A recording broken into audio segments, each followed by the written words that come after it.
Hello， 观众朋友，大家好，我是高妹，又到夫妻的时间咯。我是客家料理，是每一天都去客家乡镇装饰的多呢，某一天咯。今晡日我同大家介绍嘅件特别的客家料理传统，伊啊是可以睇高雄的男子哦。到底一件店呢有乜嘅特别的料理，又有樣辦的好美食，還係故事呢？我哋今日嚟有請後生頭家同我哋好好紹介咯。马上来歡迎我哋美濃客家族後生頭家楊思維。主持人好，觀眾朋友大家好，來楊思維，來美濃，謝謝。哇，歡迎思維哦！思維，頭先唔講啊，係來自美濃錯冇？啊，點解係韓式嘅美濃生長態嘅嗎？不是，不是，在南子。啊，點解唔自家啲客話會談會講嗎？失敗。小時候的時候比較會聽，也不怎麼會講，這樣子，對。唔過頭先我有小記啊，我哋講5年的傳統，你們的餐廳是開在南子嘛？對。啊，做乜嘅會想到將自家嘅傳統開喺給南子呢？因為早期我們家就是搬到南子來這邊住，然後之前不是做餐廳，之前就是我爸爸是做唱片行，他是算是南部蠻年輕的開唱片行的老闆，這樣子，對。很酷呢，做一個賣嘅唱片呢，啊唔過因為會從唱片轉到開傳統，有個算是蠻跨領域的呢。這是2個不同的領域。那是因為唱片業現在慢慢的數位化，很多都是可能可以下載啊，或是網絡上可以聽到。那現在唱片要賣得動，可能就是網絡書局，或是跟百貨公司，除非你真的很愛這個歌手，才會去買唱片。對，到後面慢慢的再做轉型的動作，這樣。我說講開一間傳統，是你們家是誰去說？我要來開一間傳統的呢？我媽媽，我母親。因為我對我媽媽的了解，她本身就是一個非常行動派的。她非常的樂觀，非常的敢衝。那她唯一能想到的 partner 就是我，所以她不管做什麼事情，她之前其實唱片行結束以後，她是先做傳直銷，到後面呢，她又開了我們第一間店其實不是客家餐廳，可是也是賣吃的，就是魷魚羹，對，然後第二個是板條店，最後才是現在的哈客族，然後全部 partner 都是我，對。我印象底度啊，傳統的客家婦女就是客家媽媽，其實料理都一定的厲害，所以媽媽原本就有料理的基礎的嘛。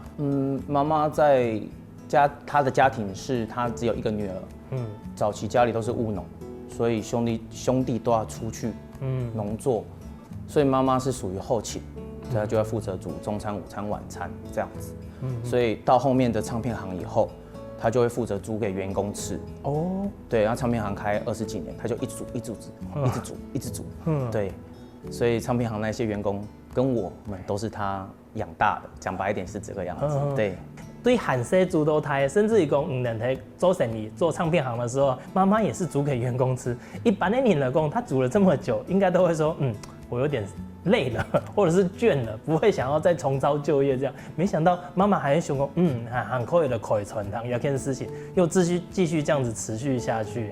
那思維，你還沒你啊自家的料理的基礎都會跟媽媽去做學習的？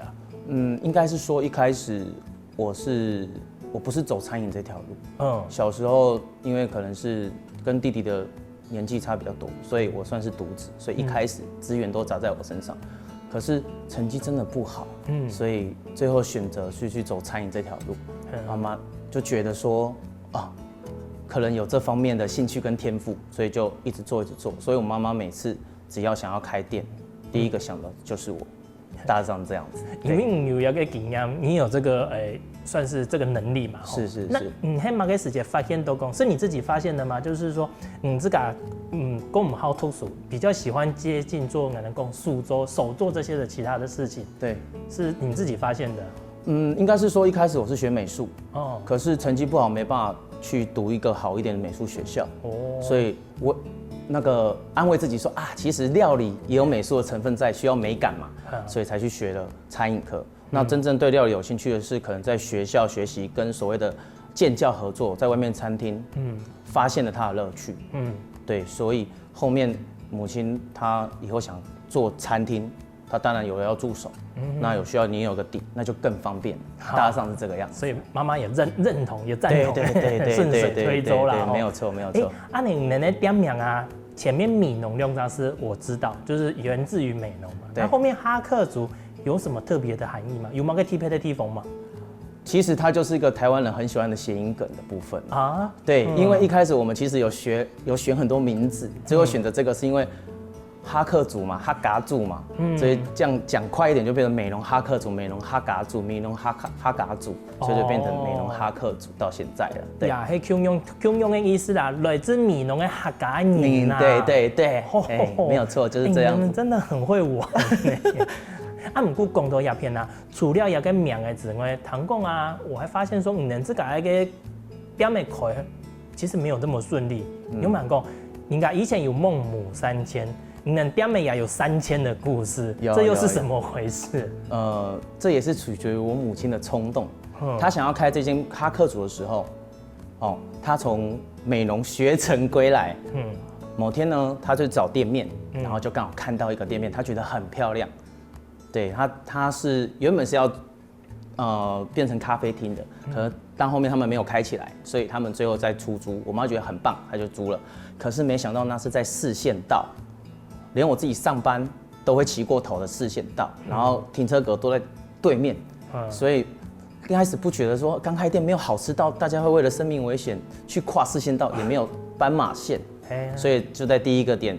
蛮惨的，所以才会换到了第二个点。然后第二个点呢，也是在附近，可是因为在加工区附近，然后就依附加工区，在那边就做了快10年，这是第二个点。然后到现在，最后一个点在大学这边也做了6年半，所以这间店的历史是17年。就是遇到问题我们就搬迁，遇到事情，因为不想要放弃这个品牌，这样子。对，那妈妈创立也跟表妹啊，她创立了这个店之后，也找你当 partner。那你们在过程当中，会不会2个人就是会有一些意见不相同？从搬迁搬的散败这个事情，你会不会对妈妈提出一些你自己的看法啊？妈妈会有没有什么坚持？问得非常好。我跟他其实说真的，我是很了解他的人。我希望他下一次就最后一次的时候，他终于有跟我商量了。他前2次他都没有跟我商量，他就觉得说有店面我就先做，只要我们努力做、用心做，就会做得起来。当然这一点我非常认同。可是相对的，早期的人他们比较属于我们要吃地利。那现在因为有 Google 的关系，你只要做得好，就会有人闻香而来嘛，酒香不怕巷子深之类的。对，然后现在就有跟他沟通。当然我们2个从店面到内部经营到主菜，都会有纷争。最有趣的一点就是有一个东西叫虾球，凤梨虾球，我相信台湾人也很了解这个东西。我们店里其实是客家菜，可是有家常菜也会卖。那我们常常因为厂商，我妈妈耳根子软，厂商会推所谓的版本给他，可是我要的版本就是这么大版本，有时候厂商推给他就是这么小的版本，我就直接去跟厂商说，这是会让家庭失和的，麻烦你不要再给我们这个版本，我要的是这个，这样子。对，现在有改善了。既然妈妈还冲在前面那她对这间店对那个传统，她有没有什么自己的坚持啊，或者是说其中蕴含寄托的精神，不用在点红，有这样子吗？有，例如酱料，美浓就是一定要美浓，这边替代的都不要，这一点我认同。第二个就是所谓的煮菜的时间，时间对，用板供，应该是这样讲，有些菜叶类会黄掉，可是我们在接外带跟内用，我们要有穿插，我们要平均，你不能说内用进来我就全部做完内用再做外带，可是像某些菜类它会比较容易黄，它就不先炒，就会造成比较会 delay。这方面我跟他沟通很久，终于已经完成，所以他的坚持就在于时间点，我觉得这一点也是非常棒。不过在抓时间、在抢时间的时候呢，就是要常常跟他沟通。我是跟他像朋友一样，就是每天下班后会聊今天发生了什么事情，然后明天做改善这样子。对，不说按你谈风了，就是要给点的和最台精神有2个，第一个传统的红米西，传统的客家味嘛。是啊，第2个就是新鲜，就是一定要当季当时也要新鲜，赶到这个时间，就是你今天买的不可能在明天出现，当然就按来嘛，就是两个就是你们的坚持到现在。是可是按你分享个菜色的时间，我听到一个很有趣的，如果你能除了卖一个传统的客家料理、客家菜之外，还有传统的台菜，按你能的定位都在客家的传统、客家料理的传统，还是一般台菜餐厅？有没有自己的定位呢？应该是要这么说，我们家是标榜客家菜，所以我们的招牌一定是打客家菜。有些热炒店它也会有客家料理在里面，例如像是大肠、客家小炒，那可能他们会归功于下酒菜，或是所谓的热炒类，其实都是一样的，都是用中华式的炒锅去翻炒出来，大火护气这样子。那美浓那边的客家餐厅，他们的菜的品相本来也会去穿插，例如大家耳熟能详的葱爆牛、葱爆猪这种东西。所以一方面一开始客家菜是由他负责，炖煮料理也是他，然后我是属于像是台菜的部分、创意菜的部分这样子。哦，原来啊，其实这样子定位就很明确了，还是客家料理，但是应该是讲，吃一点不同的台菜的味道，还是偶尔想要来吃一些下酒菜等等，里边也亲得到。对。观众朋友，原来我们思维今日录卡的传统是按呢来的，真是过去特别的客家料理传统呢。不过料理到底好吃唔好吃，也係講有乜嘅特別的秘辛呢？讓你休息一下，繼續嚟同大家分享哦。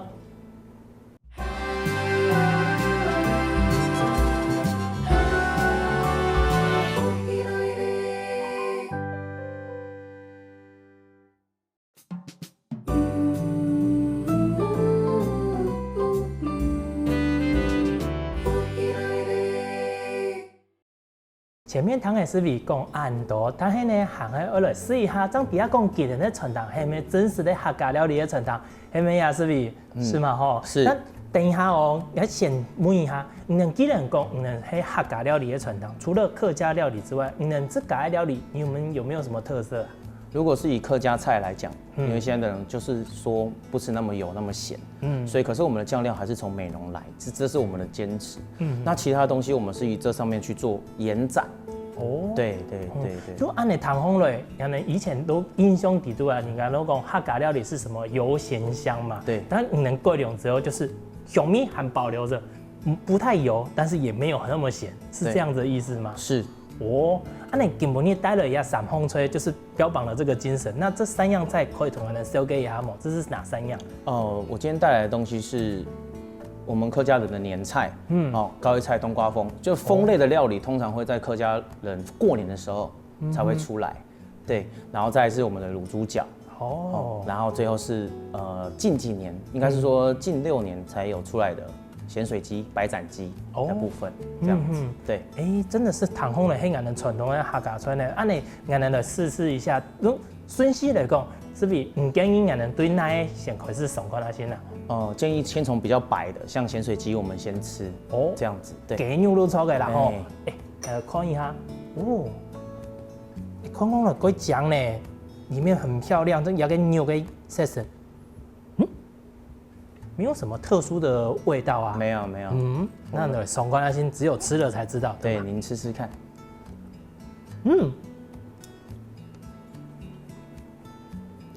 呀，这鸡肉怪 Q 呢，很 Q 呢。因为我们选用的是一定要母鸡，对，然后呢，母鸡的大小不能到太大，要刚好。因为我们家比较特别，我们家做的咸水鸡不是一锅出，我们是一只煮。所以相对有时候会被客人骂可能今天的量不够，或是时间的问题。对，我们是用焖煮的方式，我们并不是大滚它。我们煮的汤汁里面没有任何的盐。我们是出来以后把它捞起来，时间到了以后捞出来，撒上盐，趁热撒上盐，利用热胀冷缩的原理，让咸味跑进去，只有出现在表皮跟下面那一皮真层，就是真皮层，只有这边有咸味，而鸡肉没有咸味。难怪条条按的是，我吃得到也给喊咪吃得到，确实，可是好像就是像你说的，就在那个皮烘这个表层，而且除了有龟 Q 之外，有个皮啊，很紧，你们应该没有另外去加油吧？对，这个都是食材本身的油。龟好生呢。那这个其实我们在客家传统来讲，就是按你泡沙律师。就是比较没有味道，但是你们的已经有味道了。那你们会另外去加装吗？因为我们这个在客家料理里边，像北部啦吼，可能会批一个吉装。对。南部那边呢，我们可能会批讲个酸条、调油，也爱讲七前菜。对。那你们有特别的酱料吗？我们如果客人有要求说他可能味道不够，他跟我们要求酱料。如果他没有想法，例如说有些人有想法说我想要辣一点，我想要朝天椒，我们会以朝天椒为主轴帮他做。如果他没有想法，那就是以我们的风格。美浓有一道菜叫小水鸭，它也是把它变成像咸水鸡的方式，咸水鸭它比较小只，有点像幼鸭，所以它味道很嫩。那它提供的酱汁呢，一般来讲大家都是蒜头、辣椒、葱嘛。可是它会把葱拿掉，换成九层塔，切碎的九层塔，所以它的味道是会有一个层次出现，然后利用美浓的赤鹿，就是赤鹿的醋精，它是拿来炒大肠的，用那个下去调，然后加上糖，加上高汤，再加上酱油下去做。哇，对，原来客家人就会是这种，但是刚刚这样子吃，真的是好吃，或是嘞。等一下是拿一类泡饭这样来煲，对，这个很适合，很适合那个鸡汁。嘿啊，条豆安尼是真是唇齿留香。啊，再来喏，啥一类黑嘛给？再来我们来吃高丽菜冬瓜风。对，因为它会比较不会抢到前面的鸡肉跟后面猪脚的味道，是刚好在正中间。对，要个冬瓜风，看看来如果后生，看个色神暗酱，要个冬瓜哟，烂烂的呢。你看这个冬瓜风会补一球啊？不会，入口即化的。然后酱汁会喷出来。真实的，那这么软烂，它要煮多久啊？它的话，它一定要跟高丽菜一起下去，它们不能分开弄。因为他们是吃得到肉香，可是看不到肉，因为它的基底有用所谓的猪皮，肥猪肉跟鸡脚，因为鸡脚是增加它的胶质，然后猪皮、猪肉是增加它的鲜味。那基本上你炖下去，差不多要1个小时半。也不能太久，太久它颜色就会不好看，还是要卖相的这样子。对啊，一听说安尼太火滚吗？还是有它的火候的控制是怎么样？火候的话就是大滚以后就要转中小火，去焖它。对，所以它一次的量它不能说只做1份，它要蛮大量的，所以这个是我们过年限定，只有过年才会出来的东西。因为毕竟也是年菜嘛，就是相互应一下。因为平日真的不好顾，因为它很容易冬瓜很容易氧化，很容易氧化以后就会我们所谓的臭酸，对，就会发酸了。这样确实，你看运气归好呢，运气太好了，这个时候还可以吃到年节限定版的菜，就是特意做来给大家吃吃看，这样子。对，对啊，公都要给冬瓜风虽然讲给烂，但是大家你看到咬红了，它还是保持它的形状，对，它的软烂是都嘴巴里面只有。你是海鱼，其实不用很用力的去咬它，不用，三码连一下，也都全部发黑的。对。其实很适合老人家吃。对，它是我们老人家的首选。对。你最迷一定都要咬个猪脚啦，怎么？对，猪脚。不过猪脚吼，那六对里边满满的够油绵的。那你们的跟万峦的有什么不一样吗？万峦比较像闽式，我们所谓的闽南风格。他们比较趋向于。他们炖煮的方式也不一样，他们的软烂度也不一样，他们比较吃 Q 嚼劲，跟最后跟那个蒜头酱的相辅相成的东西，然后部位比较大，他要去拆解它切出来的卖相。可是美浓的猪脚应该说是客家的猪脚，它比较单纯，它比较像是酱油、冰糖增加它的甜味跟所谓的亮泽。那酱油分成2种，一种是比较要上色的，例如像酱油露，就是现在很多人在讲的老抽啦，可是没有像它那么甜。然后再用酱油去做味道的调和，然后再加米酒。如果你今天想要让它更有层次一点，那就要下一点绍兴。然后这个猪脚其实它蛮麻烦的，它光整个猪脚送回来，我们大滚去角质，去杂质，然后一个一个起来刮到没有毛，再下去炖2个小时。哇塞！要一直重复的去做它。思比，假如你按你讲啊，我刚刚就趁着你在讲的时候，今天呢咬了一口下去，虽然讲能给它是它是已经冷掉了，但是它不会有说那种冷掉那种很油腻的那种感觉，而且它吃得到这种太油的熊腻，它是真的有那个酱香卤进去的感觉，而且你讲按猛粥，它跟万峦的确实是有差别。那它的那个酱啊，你能一般按哪台卖时间会不会就是单只有卖猪脚吗？还会有其他的跟着它一起卤其他的菜吗之类的？没有，猪脚就是它，我们就是整锅炖在一起。那有些台湾有些地方卖猪脚，它是卖一个像轮圈一样，我们叫4点嘛，就4根骨头，可是我们都是对半开。那对半开有一个好处是在于，前面在穿烫的时候，它会把多余的油脂抽掉，所以我们要吃的是它的胶质，不是它的肥。那美浓那边还有个很独特的吃法，我们是没有引进，美浓他们会把它剪得小块一点，淋上所谓的蒜头酱油，增加一个层次。美浓很多的板条店他们都会做这道菜，这样子。对，那个我就喜欢了，我就感觉到好像少了什么味道。虽然说这个很 Q， 而且真的有味道，但是就比较偏能够淡雅啦。对，够坦一些，就像你说的，你们有改良过，够坦一些。但是客家人的那个香味就还是会停留在这个基因底部，就好像还少了什么的感觉。对，就是那个感觉。不过真的是很好吃 ，Q 用桶跟给肉跟那个冬瓜凤一样，贵是它。老板来一碗白饭。对，这很需要白饭，那个汁每个都可以搅饭的，这样子吃差一点点呢。对。你除了要散烘算黑你能点烘的特别的招牌菜嘛吼。那除了要散烘，还有其他的吗？其实原本想要带大肠跟小炒，可是发现它不耐放，因为美浓的大肠的特色在于是生肠下去炒的，那是利用姜丝大肠，所以姜丝才会是主角。手切的姜丝它有脆感，例如用爆火去爆炒它，一瞬间，然后淋上醋精，它会，所以我们常常上菜第一句话会说小心不要呛到哦，因为很容易你会觉得说趁热吃，一吃就呛上去。对。然后他们就说老板你的大肠咬不烂没有个大肠生肠是咬得烂，基本上就是咬个2下，夹节气味就吞了。那小炒的方面是我们家做的是比较干的，利用阿根廷鱿鱼跟豆干下去编制它，然后我们加了不止，大家觉得客家小炒好像是葱，葱为大宗，其实我们有加一点所谓的芹菜去引鱿鱼的味道，然后一点蒜苗去带五花肉的香气，所以这也是我们家卖的很不错的产品这样子。对，他很讲的，有人是有经流出来，一直在流口水哇！真的是，只要是吃过要给料理客家料理用的，只要听到你就会想象到那个吹给那个米头像个神米，哎呦真的是马上又还是继续在流口水。当然呢，除了你要给客家料理还有你的特色之外，唐贡你的在传统还有一个跟别人不相同的地方，咱在传统底部一般我有卖个酒嘛，一定会有卖一些酒可以大家配菜像个小炒就青丝蛤嘛大部分一般来讲，帮的是麦酒，啤的也是麦酒，就是这个啤酒为比较多嘛。是。但是你们店方唐贡除了麦酒之外，韩国特别对讲有个西洋我们讲西洋的红白酒是，然后还有日本的清酒是。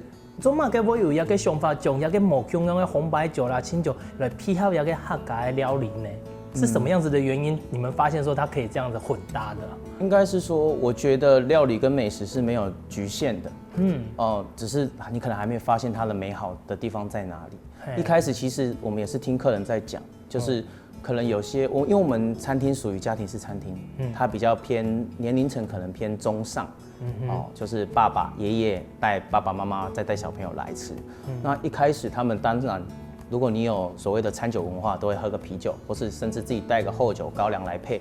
可是久而久之，他们会觉得说，啤酒可能会对膝盖不好然后其他的厚酒太过于厚重。他就跟我说，那有没有别的尝试别的想法？这时候我才去学习用红白酒跟清酒去搭餐，发现被我玩出了另外一条路线，这样子。就变成自己的一个特色。我相当感觉客家料理可以配红酒，配那个白酒。对。真是贵体片呢。假使讲可以的方也想要来爽快啦先来试试看，是不是真的会有不一样的味道出来？对，没有错。可是我想到可能在客家料理，除了好吃之外，其实佢还有几多种的偏方呢。像那个配那个红酒同白酒，也就冇想到呢。到底那个配红酒同白酒会有两版神奇的秘辛呢？休息下CB3，冇就繼續繼續來同大家講故事咯。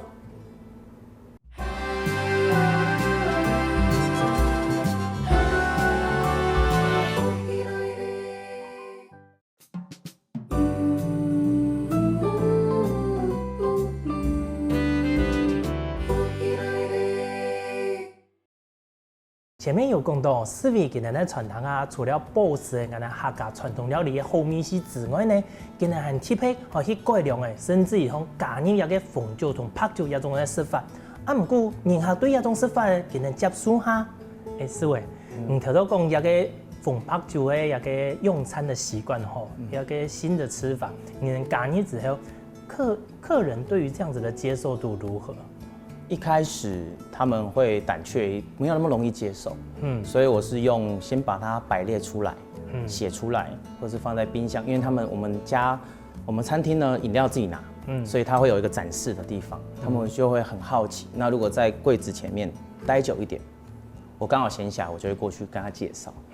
久而久之就会被我推动。那一开始大家没办法接受整支的情况下，我就以单杯的方式，看他今天点的东西，而跟他介绍酒款，或是他们想要的风格是什么，这样子。对。我说能除了可以一罐之外，能还可以，譬如讲，眼睛给你点一杯也可以。是。那这个印象底度啦，红酒、白酒，像外国人的是就是一般传统上简单的分类法，红酒偏那个红肉味道比较重的嘛，白酒都偏那个够清淡的。那这样子的状况下，客家料理我用版去配合红白酒，有哪些菜啦去怎么搭，甚至于说，还有分哪一种酒种有一些比较厚的酒，红酒或者是比较甜的酒可以配怎么样？你是怎么样去搭配的？我没有分得很细，我主要分的是像最简单的旧世界、新世界。那台湾人应该是说南部人比较喜欢还是比较甘口型，所以我都是挑新世界的酒。那我会挑它的酒精浓度在12到14以内，我们所谓的中庸，就是它全部都是能搭配。尤其是像我们的炖煮料理，红汤的部分、红烧的部分，那它里面的味道会跟他们的单宁会非常的舒服。这样子，那白酒的部分，我可能就是像鸡肉，或是像我们店里有卖一些，还是有一些海鲜料理，所以他如果看他点的菜，如果他的海鲜料理占多数的部分，他又想要喝，那我可能就会推荐白酒的部分给他做尝试，这样子。不过你这个传统回头给家客人这么多，有没有一些客人会提出说客制化料理的要求？很多啊。譬如说，你接触过比较特别的，你可以具体举1-2个例子，同大家分享一下吗？因为毕竟煮了17年的客家菜，我自己也会寄养，自己也想要做一些不同的东西。那既然你有要求，我又会，那当然，这是多多益善的嘛。那我就会去帮他煮，这就是我去市场的契机了。那我们有接过蛮多的，例如说，他想要吃个牛排，那我就去挑一块像是牛小排的部分，因为它讲白一点，它是最简单又不容易失败。可是它要旁边的佐料方面，我都是自己去研发。例如像焦糖的洋葱酱啊，然后还有说他们想要吃虾，泰国虾这种部分。那台湾的料理要么就盐烤，要么就沙茶咸蛋这样，所以我就想要做一些南洋的风格，因为虾子、螃蟹料理配上南洋，再配上一个滑蛋，然后这时候我就跟我合作的面包店拿发棍。然后把它切片，用橄榄油煎好，然后一块一块教他们怎么去吃它。我甚至有把蚵仔寮的虱目鱼丸拿来做地中海炖鱼丸，对，这样子去卖，发现效果还不错，也感谢他们愿意接受啦。这样子，对。这种试过之后，路边都有固定的菜单会出来吗？不会。就是吃过之后，留下来英雄底度对，就不会再出现，所以每一个都是归匹配的。那有人还特别会指定说他想要是有个创意的客家料理吗？我有做过。对，是什么？就像刚刚讲的，我们除了红白酒以外，还有清酒。我会去接受清酒的渊源，也是因为第一个自己也蛮爱喝的，然后发现它跟客家菜是最搭的，因为毕竟它是米酿。我们的确有跟像是清酒的像一个清酒吧合作。我们刚好要推出一支酒，他们发表会刚好是春夏秋冬的主题，他那时候找我合作，他请我做6道菜，符合春夏秋冬。我就把前面3个菜用客家的风格下去做。第一个像是春天，我是做一个温沙拉，可是那个酱汁我就用了我们美浓的葱头酥下去勾兑。那创意式的客家小炒我也做过，我把它切得很细，然后用所谓的罗曼，然后里面放一块锅巴，挤上日式美乃滋，再把那个客家小炒切得很碎的放在那边，就有点类似像鸽松、虾松的风格，把那个罗曼折起来这样吃。第一个罗曼的脆搭上所谓的锅巴的脆，那日式美乃滋提供的不是甜口，台湾的是甜口，可是日式美乃滋它是酸的。那客家小炒其实我们在炒的时候也会最后滴一点醋进去，让它的尾韵会回来，所以它等于是相辅相成，最后那个醋味。对，这道菜也是非常受欢迎。只是真的不容易做，所以有要求才会去做，平常不会做这样子。对，除了做那个创新啦吼，创业料理啦，也讲皮啊，就个酒，迄嘛个原因，因为俺谈讲啊，睇那个传堂哦，结束营业之后还会转型哦，它还会有一次变身的机会，而且没固定的时间，变身为那个没讲酒吧哦，还讲餐酒馆。也有迄种满意菲斯，而且还是限定某固定时间的那种。对，你要讲餐酒馆也可以，或是我们讲所谓的深夜食堂，因为它是表定时间是下午的6点到凌晨的2点。对，那因为客家菜是做2到日，所以礼拜一是公休，我就1个月会挑1个礼拜一来做，然后不固定，原因是因为对我来讲它不是必然。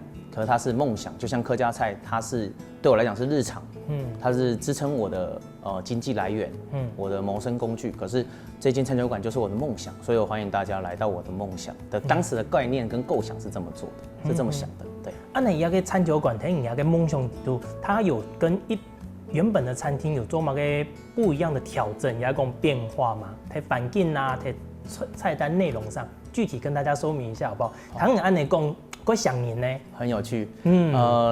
它是1店2开的概念，餐酒馆跟客家菜在同一个地点，只是那间餐酒馆是礼拜一限定。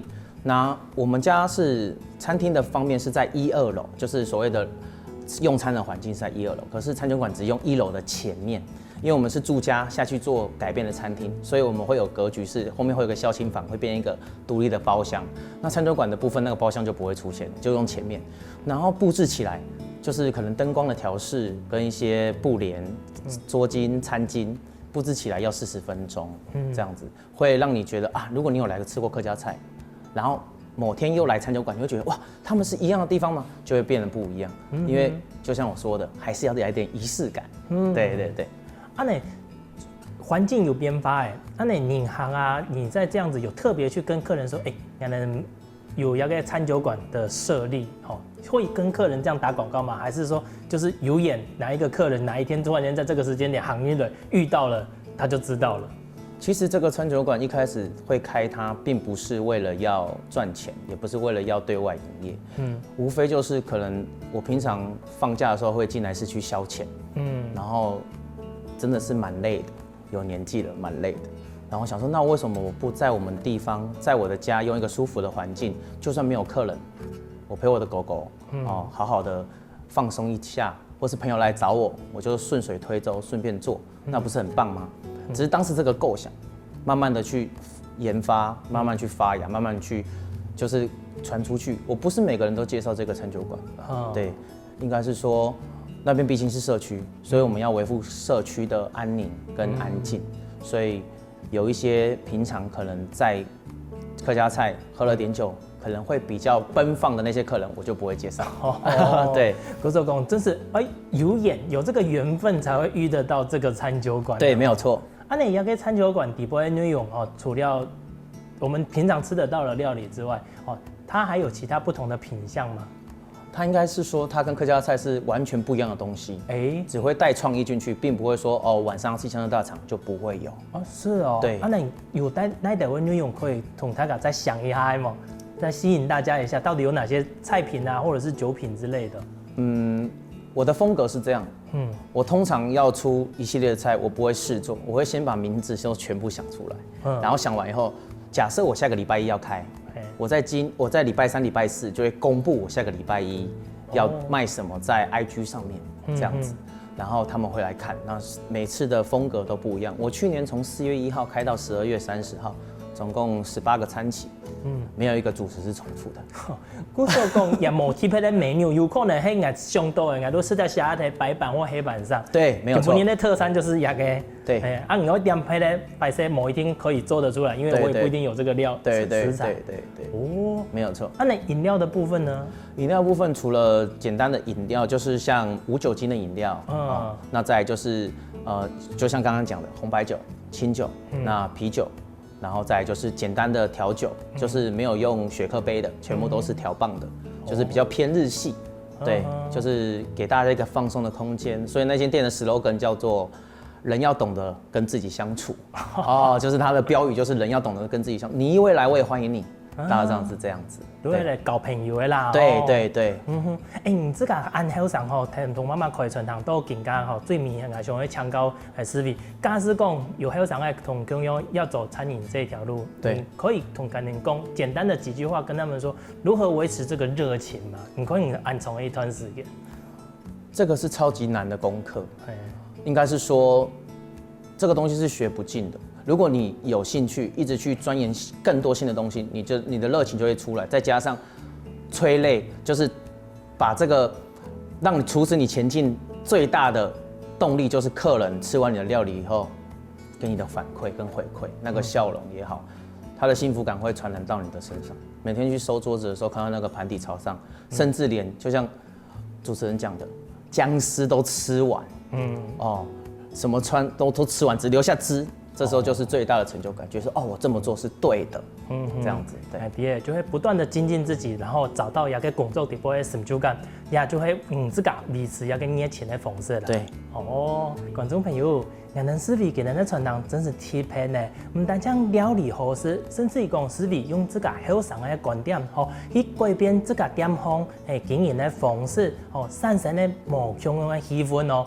假使讲大家有一个甚至于讲，唔能有限，来到我们高雄的时间，可以去男子去请一下思维给人店方，因为坐一下，讲一下，谈起讲故事也好，某一天啊，大家会请到属于自己喜欢的料理也好啦，也係講喜歡的生活的方式咯。今日呢，再一次感謝思維帶來按精彩的故事同按好食的客家料理哦，多謝啊！感謝主持人，感謝觀眾朋友，歡迎大家的男子找我來吃飯，找我來聊，謝謝。好咯，我哋談下故事之後呢，同樣啦，天天線上繼續來運動一下，顧自己的身體健康咯。希望我哋歡喜來節目嘅朋友，記得點讚、聽客家電視台嘅頻道，順勢記得分享出去哦。